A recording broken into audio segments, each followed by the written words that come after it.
চমৎকার পেয়ারা হয়েছে। বর্ষার শুরুতেই কিন্তু পেয়ারা হয়। পেয়ারা কে কে খেতে পছন্দ করেন কমেন্ট করবেন।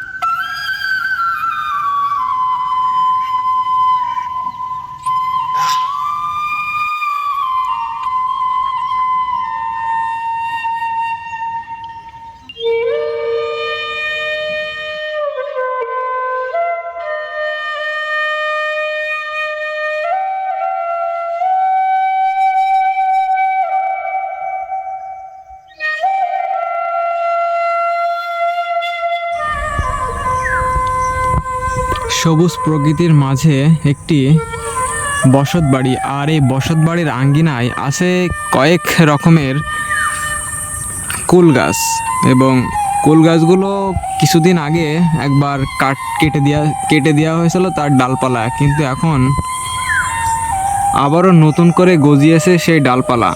তবে শীতের সিজন আসতে আসতে ডালপালাগুলো পরিপূর্ণ গজিয়ে যাবে এবং পাতালতাও কিন্তু ছড়িয়ে যাবে, আর তখনই গাছে ফুল আসবে, ফলে পরিণত হবে, ফল আসবে।